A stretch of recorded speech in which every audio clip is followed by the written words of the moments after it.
एक professor class ले रहे थे। क्लास के सभी छात्र बड़ी ही रुचि से उनके लेक्चर को सुन रहे थे। उनके पूछे गए सवालों के जवाब दे रहे थे। लेकिन उन छात्रों के बीच कक्षा में एक छात्र ऐसा भी था जो चुपचाप और गुमसुम बैठा हुआ था। प्रोफेसर ने पहले ही दिन उस छात्र को नोटिस कर लिया, लेकिन कुछ नहीं बोले।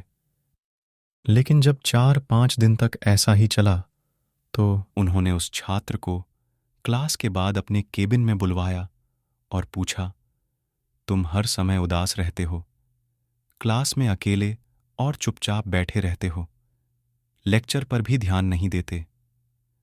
क्या बात है? कुछ परेशानी है क्या? सर, वो छात्र कुछ हिचकिचाते हुए बोला, मेरे अतीत में कुछ ऐसा हुआ है जिसकी वजह से मैं परेशान रहता हूं। समझ नहीं आता, क्या करूं? प्रोफेसर भले व्यक्ति थे। उन्होंने उस छात्र को शाम को अपने घर पर बुलवाया। शाम को जब छात्र प्रोफेसर के घर पहुंचा, तो प्रोफेसर ने उसे अंदर बुलाकर बैठाया। फिर स्वयं किचन में चले गए और शिकंजी बनाने लगे। उन्होंने जानबूझकर शिकंजी में ज्यादा नमक डाल दिया।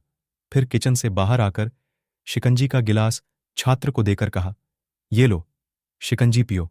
छात्र ने गिलास हाथ में लेकर जैसे ही एक घूंट लिया, अधिक नमक के स्वाद के कारण उसका मुंह अजीब सा बन गया। यह देख प्रोफेसर ने पूछा, क्या हुआ?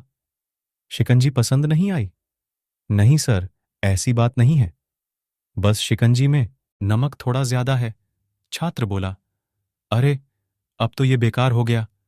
लाओ गिलास मुझे दो, मैं इसे फेंक देता हूं। प्रोफेसर ने छात्र से गिलास लेने के लिए अपना हाथ बढ़ाया, लेकिन छात्र ने मना करते हुए कहा, नहीं सर, बस नमक ही तो ज्यादा है, थोड़ी चीनी और मिलाएंगे तो स्वाद ठीक हो जाएगा। यह बात सुन प्रोफेसर गंभीर हो गए और बोले, सही कहा तुमने, अब इसे समझ भी जाओ। ये शिकंजी तुम्हारी जिंदगी है। इसमें घुला अधिक नमक तुम्हारे अतीत के बुरे अनुभव हैं। जैसे नमक को शिकंजी से बाहर नहीं निकाल सकते, वैसे ही उन बुरे अनुभवों को भी जीवन से अलग नहीं कर सकते। वे बुरे अनुभव भी जीवन का हिस्सा ही हैं।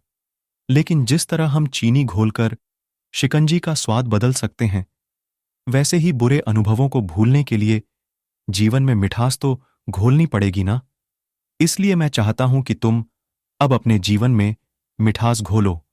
प्रोफेसर की बात छात्र समझ गया और उसने निश्चय किया कि अब वह बीती बातों से परेशान नहीं होगा। सीख जीवन में अक्सर हम अतीत की बुरी यादों और अनुभवों को याद कर दुखी होते रहते हैं। इस तरह हम